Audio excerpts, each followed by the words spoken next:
Ito, we're on the fabrication area. This one, pinafabricate niya yung build-up logo ng Procreate sa admin office. Then, dadalhin lang yan sa painting, which is over there. Ito naman, nagpa-fabricate ng whiteboard marker, which is from ito yung initial stages. So, pati itong whiteboard dito rin gawa.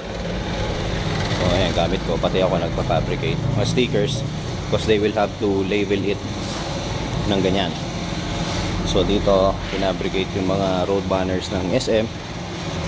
Ito, si nagmamasilya for the painting of the other logo ng Procreate. Ito naman, so sa welding, and magawa siya ng working table, which is yung drill press nalagay dyan. So ito yung fabrication namin today. So that one, the red one, yan naman yung shelf ko sa office. Ito yung compressor spray paint.